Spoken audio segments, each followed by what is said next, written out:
Latest फैसला ये आया है जस्टिस मुजम्मिल अख्तर शबीर साहब का, ये आपके सामने चल रहा है। जो पेड लीव जो लेने के लिए अप्लाई किया वो डिक्लाइन कर दी गई। ठीक है, स्टेनोग्राफर था बंदा, उसने पहले एलएलएम के लिए जो पेड लीव लेने के लिए अप्लाई किया, उसके बाद कुछ अर्से बाद जो है उसने पीएचडी इन लॉ के लिए मलेशिया जाने के लिए एनओसी और पेड लीव जो है छुट्टियां, वो तनख्वाह के साथ छुट्टियां लेना चाहता था कि तनख्वाह भी मिलती रहे और वो पढ़ता भी रहे, क्योंकि पढ़ने के लिए जो ये उसका फंडामेंटल राइट है एजुकेशन जो है।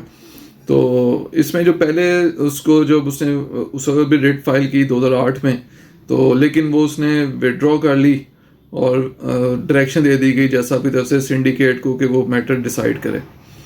उसके बाद उसका वो जब वहाँ पे डिसाइड करने के लिए मैटर गया तो उस वक्त उसको छुट्टियाँ मिल गई, पेड लीव। ठीक है, लेकिन जो है वो जो अब सेकंड टाइम उसने अप्लाई किया था एलएलएम के लिए, और वो कराची के लिए उसने किया था, हालांकि विद इन पाकिस्तान ही, लेकिन वहाँ पे उसने छुट्टियाँ उसे मिल गई और वो एलएलएम कर रहा है। अब दोबारा उसने जो है अप्लाई किया मलेशिया के लिए, उसे एनओसी मुझे दिया जाए, मैंने पीएचडी इन लॉ करनी है।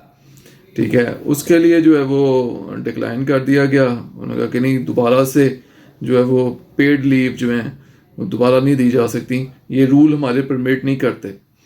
ठीक है, जैसा हमने ये देखा सारा रूल्स में देखा, हालांकि जैसा हमने बीच में मेंशन किया है कि जो नॉन स्टैट्यूटरी रूल्स हैं उसमें रिट मेंटेनेबल नहीं होती। जजमेंट्स का हवाला भी दिया बीच में सुप्रीम कोर्ट की, तो क्योंकि नॉन स्टैट्यूटरी रूल्स उनको इम्प्लीमेंट करने के लिए या उनसे रिलेटेड जो केस है वो हाई कोर्ट में रिट पिटिशन मेंटेनेबल नहीं है।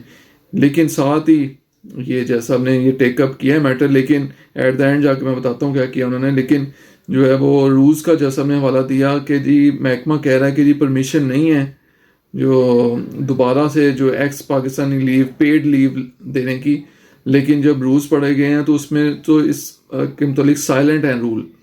उसमें मतलब दोबारा का नहीं लिखा हुआ, ये लिखा हुआ है कि वो पेड लीव दी जा सकती है, अप्लाई किया जा सकता है और वो डिपार्टमेंट दे सकता है पेड लीव।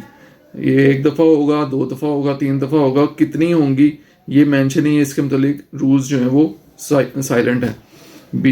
BZU है शायद यूनिवर्सिटी, तो उसमें जो है वो क्या हुआ कि जो जज साहब ने ये सारा रेफर करके लिख के हवाला दे के एट द एंड दोबारा सिंडिकेट को डायरेक्शन दे दी है।